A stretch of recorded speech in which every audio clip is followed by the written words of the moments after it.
Father, I thank you this morning that we have this wonderful privilege of coming to your house and spending a little time with you and telling you how grateful we are of how you bless us. I pray on this Father's Day that you take this message that's particularly devoted to fathers, but applicable to all of our hearts, and that you would allow us, God, to be able to glean truth from it that would help us to become a better person and a better father or mother and in the likeness of Jesus. So use your word this morning, we pray, in your name. Amen. A while back, Reader's Digest, and I've had them for many years, had an article entitled, "What Makes a Great Dad?" And they decided to ask several children to get their answers about what makes a great dad. And so they had these various questions, and the first question was, what's the coolest thing about your dad? Dylan, a little boy aged 9, said, if you ask him something over and over again, he'll just give up and tell you. I always know what I'm getting for Christmas 3 months in advance. Sounds like a good father, doesn't it? Ryan, who was 10, said, my dad always gets better stuff than my mom when he shops, like chips, chocolate bars, donuts, and lots of pop. My mom gets vegetables and stuff. Second question was, what's the best thing that dads get to do? May, who was 6, said, stay up late. She thinks that's really great. Jennifer, 11, said, work in their pajamas. Any dads work in their pajamas? Hopefully not out in the yard, but anyway. Stephanie, who's 7, said, beat you in a tickle fight. And Jenny, who was 7, said, they get to love you. I like that answer. And what's the hardest thing dads do? And Sarah, who was 6, said, go to work. My dad designs buildings and stuff. He designed Newfoundland. Scott, who was 11, said one of the hardest things about being a dad is their kids' friends. For instance, one of them can twirl a baton, and the dad could end up with a big bump and a bald spot. Believe me, I've seen it happen. And David, 11, said he has to pay taxes. That's a hard thing to do, isn't it? And Yasmina, who was 11, said find time. Oh boy, that's a tough one. Another question, what's the most important thing fathers do? Burl, who was 10, said keep a promise. Ooh, that cuts. And Caleb, who was 11, said, and is an entrepreneur, said the most important things fathers do is give us money. I think that's a good one. Justin said, let children make their own decisions, and when they grow up, let them move away. Oh, hallelujah to that. I second that motion. And Justin said, they get to be an example to you. Without a dad, you wouldn't really have a personality. Not sure what he means by that, but anyway, take that, moms, I guess. And if you could change one thing about your dad, what would it be? Tina, who was 10, said, I'd want him to come home from work earlier. And Kareth said, when we go on trips, I'd make him stop so we can eat. He likes to get there fast. Oh, he's one of those. And there was one more question. How can you tell if you have a good dad? And Julian, who was 11, said, sometimes you can't tell until you grow up. Jules, 12, commented, when you ask them a question, they don't say, bug off, kid. Some people do. And Pedram said, when he's away, you miss him. Being a father is one of the most important roles in the entire world. Everybody agree? It's curious, though, but there was a study done on fathers, and the average father in North America, so said the study, spends less than 1/2 a minute in quality time with his children each day, under 3 hours per year. In Meaningful Conversation, Gary Collins said, they fail. It's my contention that children need the love and example of both a mother and a father wherever possible. And with God's grace, I know single parents can offer a great deal of love and raise their children to know what love is all about and face and feel security. But there's also something missing in the lives of children when one parent is absent or unavailable to them. Biologically, a man and a woman play a significant essential role in the production of a child. Without both, you wouldn't have a child. You can't do without either one. And in the same way, God's design and intent is that spiritually, socially, intellectually, and emotionally, both a father and a mother play significant essential roles in the raising of a child. In the first 12 to 14 years of your child's life, your child looks to you, Dad, for your love, your appreciation, your acceptance, your approval, and even your time. After that, it might be you looking for their attention as they move on to closer friendships with their peers. And they decide in life that their peers are more important than their parents, and their part-time jobs and their educational pursuits. So up to that time of 12 to 14, we have such an opportunity to invest in the lives of our kids. And Dad, I know you face work-related pressures to work longer hours, particularly in this present day. And I'm aware it's a very expensive time and age that we live in. I know that. And to earn enough money and pay the bills takes ever-increasing amounts of your time and energy, no question. I realize that, Dad, you play many roles. Mr. Fix-It, the banker, Prince Charming, sports captain. Yet your role as a father is most vital and ultimately can be the most fulfilling role that you'll ever play in your entire life. As fathers, there are several goals that we need to set for our lives to assist us in becoming the fathers that God intended us to be. Not what we intended, but what He intended us to be. And I want to give you just a few of those goals this morning. First of all, make every day count. Say that with me. Make every day count. Ephesians 5:16 in the New Living Translation says, make the most of every opportunity. You know, most of us like to believe we have 18 years to build a relationship with our children, don't we? We think we've got that long, they'll be in the house, and after that they're gone to college or whatever. That's 6,570 days. Seems like a lot. Not many of us go to the wall and mark off each day, and we don't do that. But every single day is a day of opportunity. We can use those days to share the values that are important to us. We can use them to go mini golf together.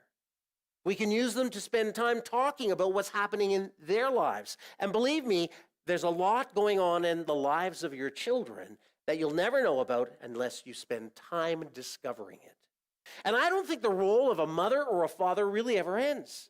I find them constantly in conversations with my daughters, even up to today. And they're getting up there. I won't tell their ages, or if they ever happen to visit here, they'd shoot me. But I know that my role is still very important and vital, and they call me at times so that I can invest my understanding of life and my, if I could say, my experience into some of the things they walk through. In business, most men do their best to make every single day count.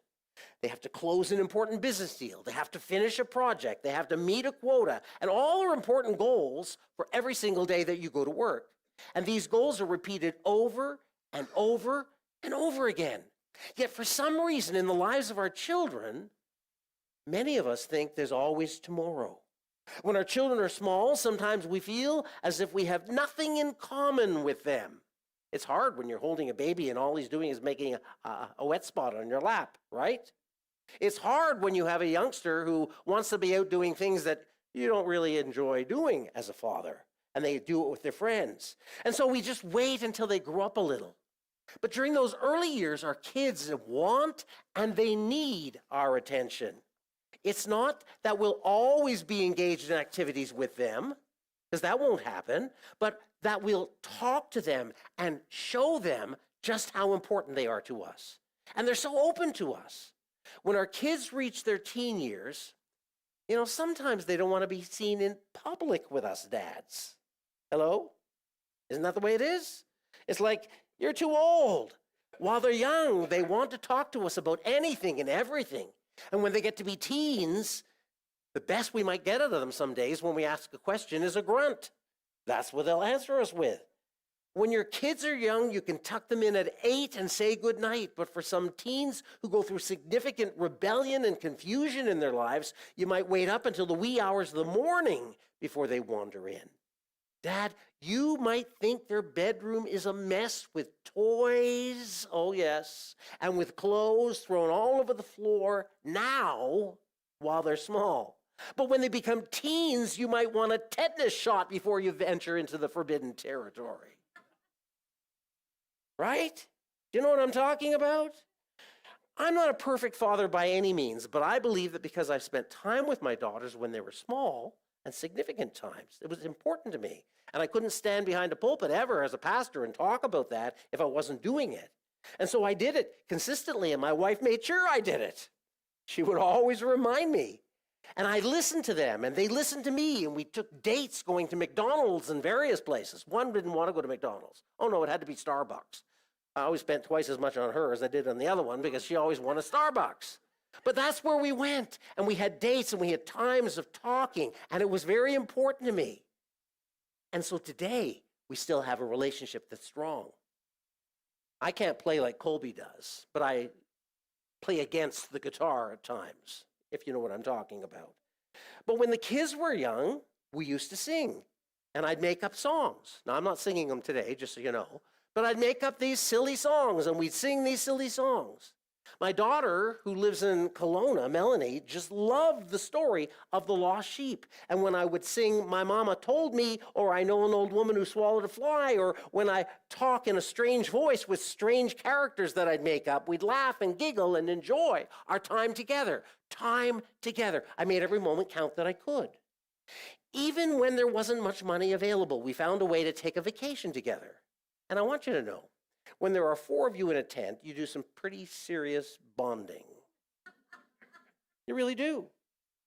Supper was always sacred in our home. Always. We knew that we didn't often eat breakfast or lunch together, but we did our best at the end of the day to have supper together around the table and talk over our meal. And sometimes the conversations weren't easy. Sometimes we had to search for the questions, but we made sure that it was what we did. And as a dad, I've made an effort to go to many school functions, even when they weren't my thing, because it was important to my kids. Today is important in the life of your child. Whether young, whether they're older, it's important. Put them in your schedule. Make sure you do it. Lead them in family devotions as often as is possible. Find a time that works. Bring them to church. Let them see you serving in the church, and pray for them in your own devotional time every single day. Make every day count. But there's another goal. Weed out your schedule. Weed out your schedule. Colossians 4:5 in the Phillips translation says, make the best possible use of your time. Life's busy, isn't it? Anybody find life busy? Very busy, always go, go, go. We move at a fast pace today, and it seems like there's no such thing sometimes as downtime. We go from dawn till dusk. We fight traffic, we run, we add more things to our stressed out schedules than we should try to accomplish. Yet there are some myths that fill our thinking that make us live the way we do. The first myth is this: I personally have no control over my busy life. Let's face it, some of us just have a personality that doesn't let us slow down. Anybody here that's an A-type personality? Anybody? You know you're an A-type? I see a few little hands going up there, and some don't want to, but we're A-type. We're impatient, work-obsessed, competitive, achievement-oriented, aggressive, stressed. We drive in the passing lane. Oh yeah, I do that too. We fume whenever we have to wait in line. I might be getting closer to the truth in your life. We frown at people who seem to have too much time in their hands. And we groan at disorganization. Does that sound like you? Notice that Paul said, make the best possible use of your time. It's your time. If you give permission to others to fill your schedule so tight that you're always busy and so overwhelmed, then you only have yourself to blame. Hello? True. Some employers will pile on the work as long as you'll take it. And sometimes you have to take it. But often we choose to put extra hours so that the next day won't be as busy. But you can bet on it that as soon as you have less work, someone in authority will find a way to give you more. It always works that way. I remember in my first full-time job, I worked for Border Brokers. They were a subsidiary of Greyhound Corporation. It was in downtown Montreal in the old part of the city, cobblestone streets and all of that. I started early in the morning because I had to travel to downtown Montreal from the suburbs by train, going with my mother, who was in management with Bell Canada. I normally brought my lunch and ate it at my desk while I worked. And as a bonded courier, I often worked my job and another guy's because he was always late, always sick, always had another appointment. So I was often finding I was doing 2 jobs. It meant running late, working through lunch hours, working through breaks. If I had spoken to Dave Dumichel, my employer, and if I had simply refused to do the extra things when I was entitled to time off, nothing would have happened. I was the most dependable employee around, they told me. But I chose to do it, to make an impression. And then at times, my mother had to listen to me grumble all the way home. Not only our work life robs us of time, but we allow interruptions to rob us of valuable and quality time with our families. Have you noticed the supper time law? Have you noticed it? As soon as you sit down, the phone rings. Does that happen in your house? It does with me so many times, and most of the calls are not really for me. There's somebody trying to get me to buy something or scam me. Here's the secret. If you're sitting down at supper time and the phone rings, let it ring. It's not going to kill the person on the other end. It's not going to do it. Turn off the ringer. If someone is rude enough to pull you away from your family time over supper, then be rude enough to ignore their call. You make the choice. It's your time. What's more important anyway? Your family? Business associate? Telemarketer? What's more important? You make the choice. A second myth is, I'm always busy. Anybody ever say that? I'm always busy.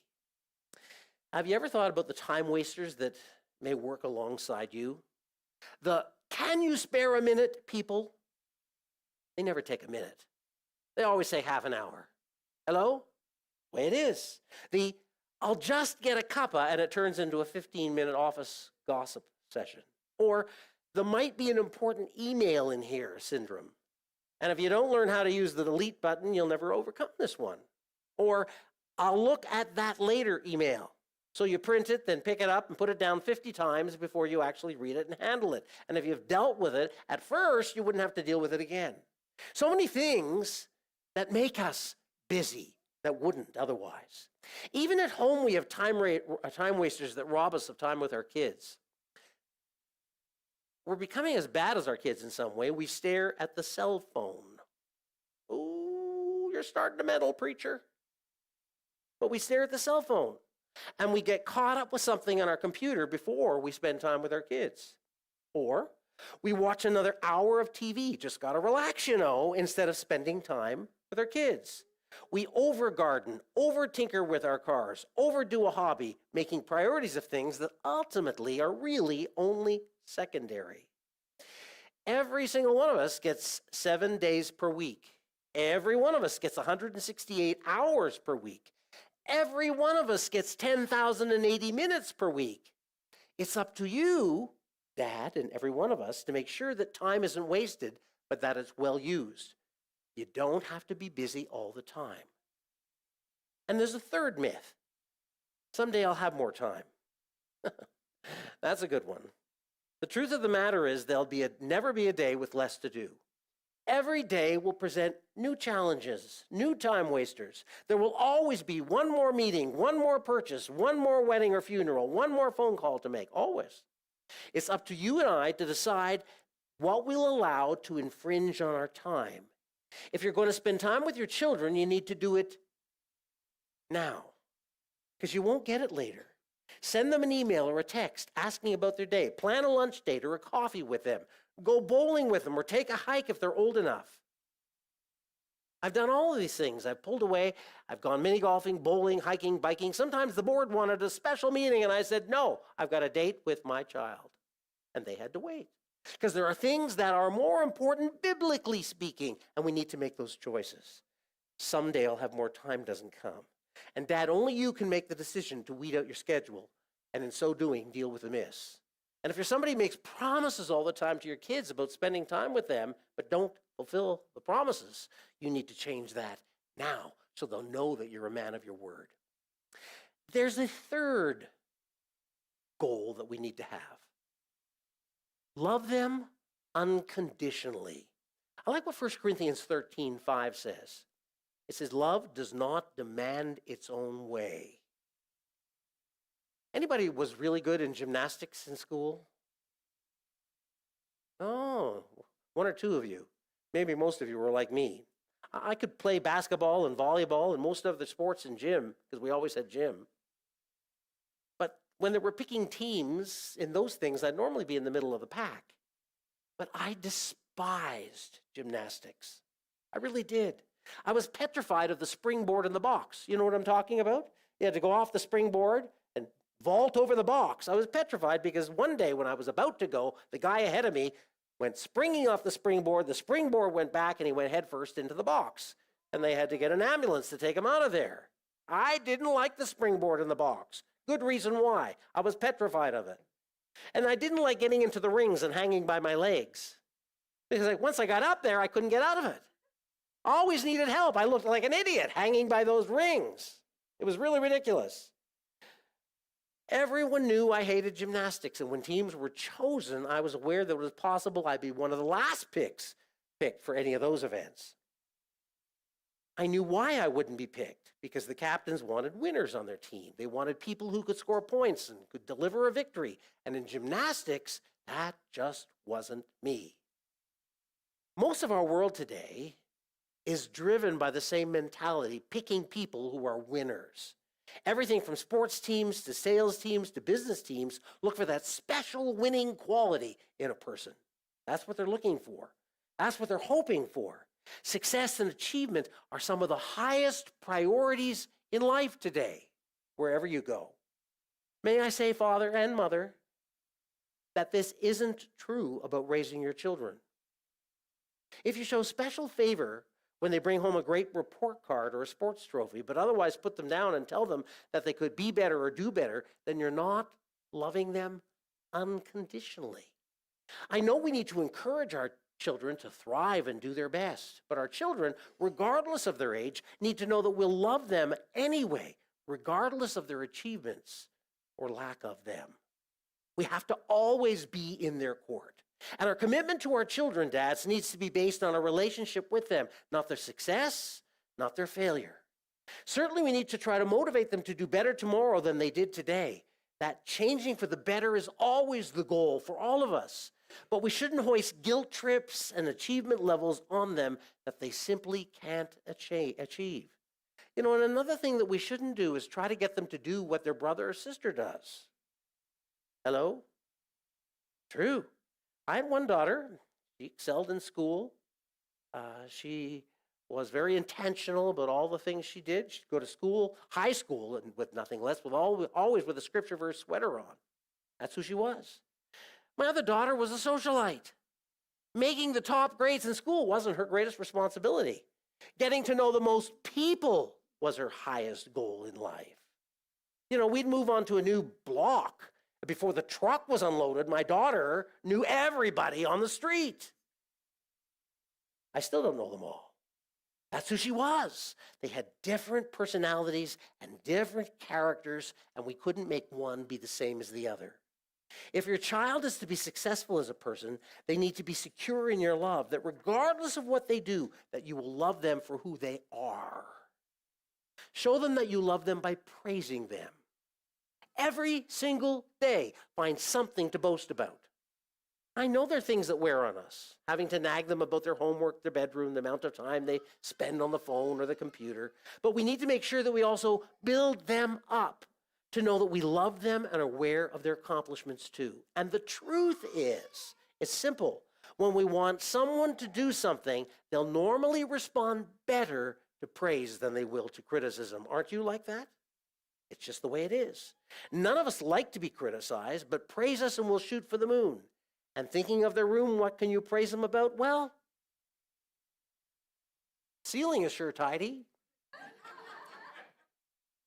Look for things to praise them about and love them unconditionally. I have one more goal, and I think this is one that should be practiced every single day. Laugh a lot with your family. In Proverbs 17:22 in the New Living Translation, it says, "A cheerful heart is good medicine." Most of us take life too seriously. And I know life can be serious. We fret when our health turns bad. There's never enough money in the bank. We can't seem to get everything that we need to do done. But the way to make your home life better and take the pressure off is to bring on the laughter. You might think I'm wacko, but in the privacy of my home or car, I've often talked in strange new voices. I do that. I'll go off in a strange voice and it gets everybody laughing. I've created languages, not when I'm alone, but with my family and the occasional friend. RJ's here, and he knows what I'm talking about. If we're into a very serious conversation, I'll throw in a strange voice, and all of a sudden the two of us are roaring. I mimicked people on the radio at times. When my girls were teens, I'd see someone dressed in the absolute most absurd clothes, and I'd tell them, I think I've spotted Melanie's new husband or Andrea's new boyfriend. I think it's important to laugh a lot with your family. We had one pet in our home, Tigger, a cat.